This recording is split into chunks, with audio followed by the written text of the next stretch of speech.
ole clear tu te chi bai vek ule tu chung kan video kan clear ho tur chu chap char kut kan man zo ta ka khanin hei mizo nula le tlangwal chilo tak tak pianal tak tak main mizo nam thuam sang sang te aron sowa hemi hi mizo kan nina angin nam thuam sang sang hi mudu te kan om takin kan ron da chuak chong vele don ani an model lam te po an chilo khop maya hai mi palam te po an body tha tin mei chilam te po an pian anala an mel po tha mu an nuam khop maya anin me hlom khop mai ti chuanin tu te hi nge in me ber iti te kha comment lama te kha nin iron soyanga an mela thainan pian an hlom to khop maya mi zo te hi kan lo chang kang to zia aron phau chuak in ka ria in enkol na tele eile in te a tha thokhat to mi zo te kan mel alo that zia aron phau chuak tu model tha tak tak te mi zo min ti ming tha le mai ti te po kha karon soitel sham du ani ole tuna mi zo model chelo tak takina mi zo nam thuam sang sang te aron so na video clear hawang tuna chuan mi zo nam thuam rang rang en tir turin art and culture department te kan som veleang voina mi zo nam rang rang te in thuam na kan en tir tur hi atlang puin lal pa le lal nu te in seina ani do nani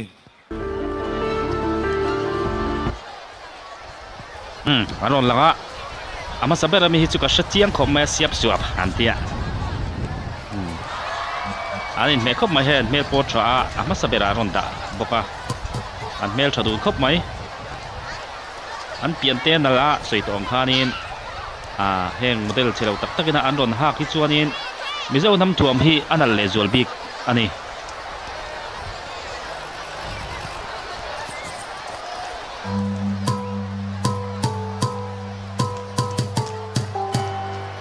ole tuna hianin aron langdon chana ama sabera ron kalta hi siap suap ani ya adang hi chu kashe vak lem lo ani comment ati khanin nam thuam sang sang hiron sei thei ul chu alom om khobang aron chuak tham mel tharom khop maya hai an pian pon ala an leiting tlang lom khop mai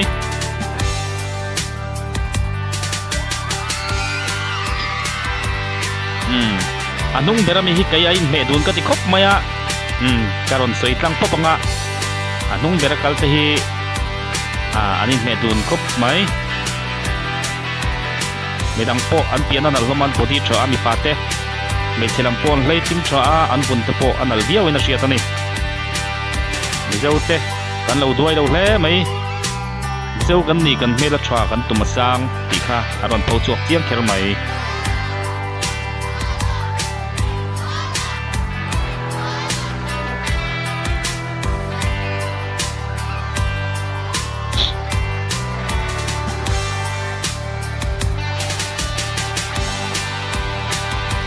mizo nam thuam hi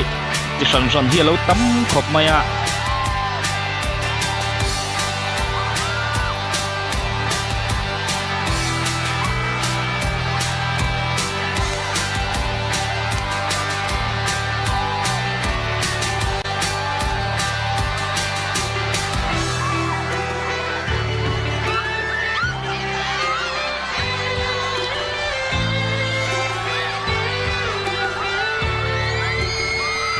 mi pui lam pon an lo long khop mai hen lo outdoor tur maya model ten an siran pian ala soi tong kha an melo tha mi pui lam in an lom viau ani aron chuak ma saber te hi an dress chu tam tak chuan thing kan ti viau na nga amaro chu mi zoina tuam no kan hak ma sak ber ri ti mai te ang siap suap kha ni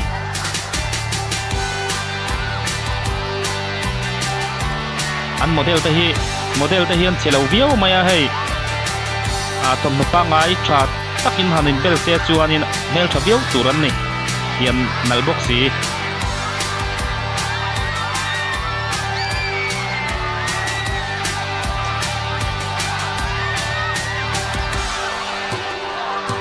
amaro chu hei mi pa hi mai tom no ha ang riau maya no pang korpol ha te po ang riau maya kong le la ma chun amaro chu in me vek tho ni adot ner an chuak po an mela thadun kop maya hei khai vây bel này nó ron rila mày à hay rồi bel pa lệ lel nu liom tắc anh đi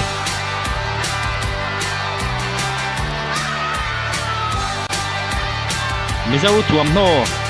cái mình dress rain bel tura anh thầm tới hi anh ron thăng tiếng khóc mày hay anh mail portra anh tiền portra anh ron mồi preview mày anh tụt con tầm khóc mày hiện lâu áo tua ra cho nên anh lâu áo á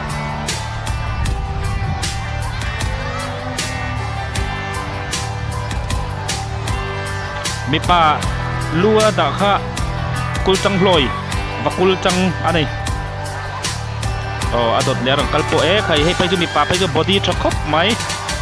mày chia pop tiềnนั่นแหละanh lấy tiếng tụt khóc mày à tang pui mi pa hi pin nga le in chikua ball vel chun ni arin om tang puya hetian en chuak po hianin an te chelo ti chu shiat mai chia po chu tiang bokin mi pa hi chen pai chu fit duk ting deuh thuak te po a ting tok te pon om hialin arin om ani an hlei ting an body tha a an sa po tha a ani en kol na thabiau ti chu shiat mai hetiang piam nal le moi nei tur hi chuan in rui thei thil ka thili mangai ani tin exercise lak tha tanga ya mấy xe làm po tiang bốc in exercise lak trong mấy rồi thấy thila thili mangai bok ani an chuan om kher mai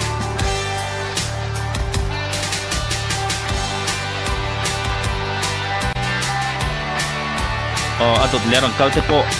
an mel ron thain an pian na leviau maya an ni ero an mel te min an lanau pang mel dawa amaro chu an body le an pian ero chu du chu sa min an alani an just borai moi pui viau khop mai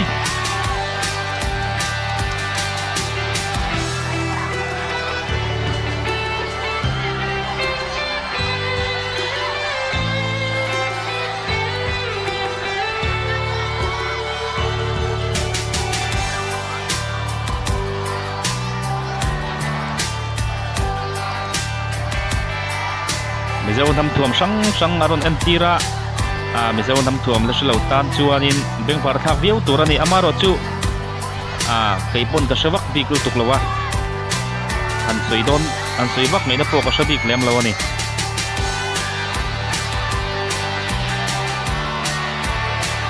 adot liaron kal le a hei po roi me dun le viau maya an dress po hi chu tem chu na dang deuh lek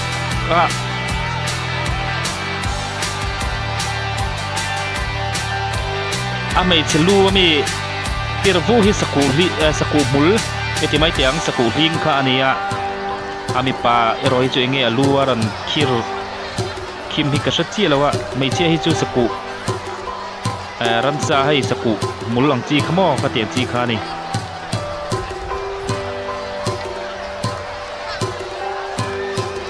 kelogin an kal topa ke noi chu sa vedu viau inarin om kilo nga kal khatan chuanin kilo nga han kal mai hi ke hi za duriawa amaro chu anti thei pian mai hai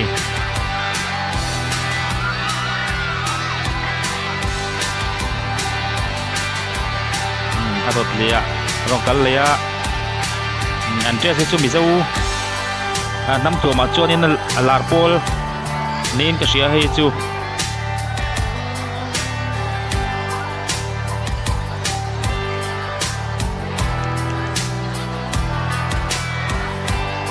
rồi tông khain model tên an zira mi dâu năm thuầm aron choi moi khop mai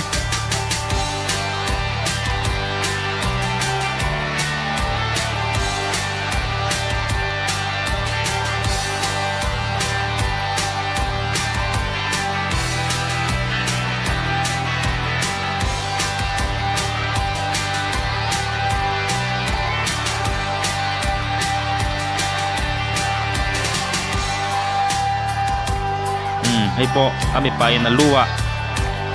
enge mani vahai thanin ka sia vahai chang ning ka sia ka sia solo choni naron kim le tapuwa ai me khop mai ai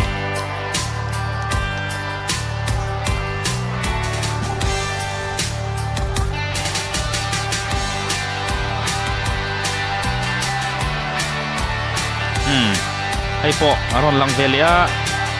an body cha thei khop mai mi pa po hai ami pai scholarship lampang me ni in ka sia solo chuanin kal chei sual thei tho maya amaro scholarship lama ka muthin ka ni ka sia palian tak maya nia ama hi keduk ka chu tingdan in ka renga amai chia po hi aduai lo khop mai he anu lian khop mai pa to taron kal le a hei po an tre saro me le viau mai an la no pan mel do le kan ni ero hi chu an lo pa viau lo in arin oma mi pa phai hi chu hei amaro chu an mel la thadun khop mai hai an pian po amoi khop mai Mizo nam tuam hi alo mo ya ni pi le pu ti khanin in sei dan hian lo va thiam em vele o ti hi ril ruwa ta om tarum rum mai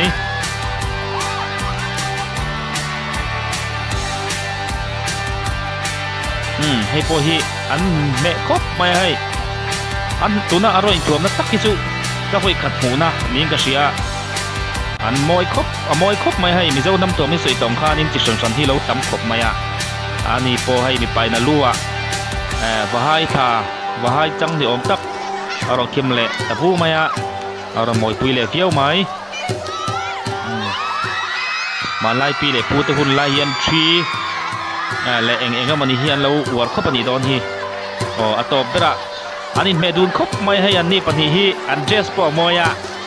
ami pui ponan long viau ni an mel thadun khop mai hai an ni pani hi khai ai me dun khop mai hai zong in me dun takan ni an ni pani ker keri chu atop bera an don da an dress po midang pon chelo vek tawa an pian nal vek tawa amaro chu anu ami te pani hi ai mele zuala ni hi amai sia po mel tra ami pa po body tra anin medun pu mai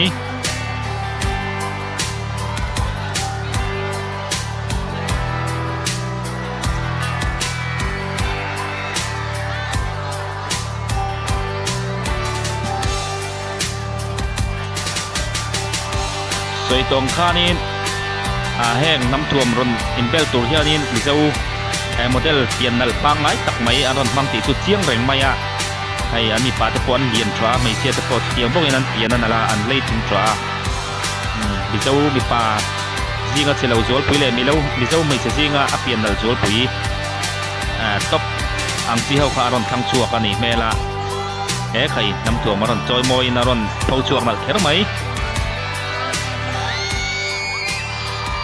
tin chut ti mai pia lama an mel mo nuam planga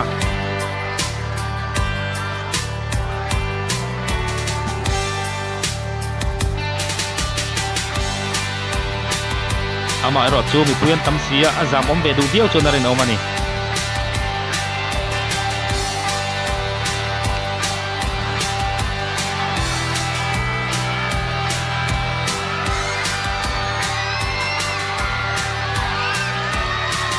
tuna mizo nam hang te in sina ron in tir ta kha siap suap le no khal ba ka lu sei lal nu le lal bom nam darlong mara mar pang vai pei pai te tha do le lai te in sei na ani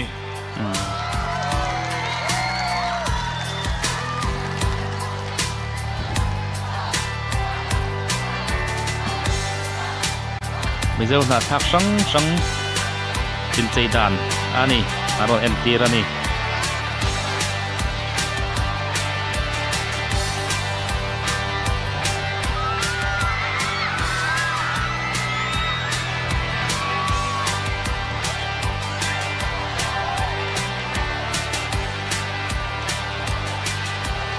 Thank you so much, Art and Culture Department, for showcasing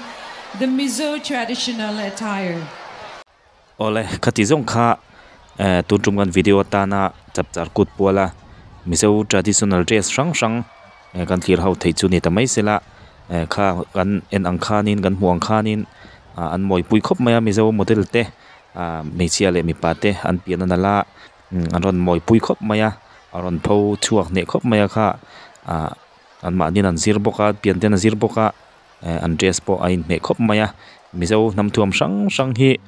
alo moi khop maya ni ti aron pho chuak ne hle ani clear du te in clear du zong te ni phei chuanin alo om hle tura ngai la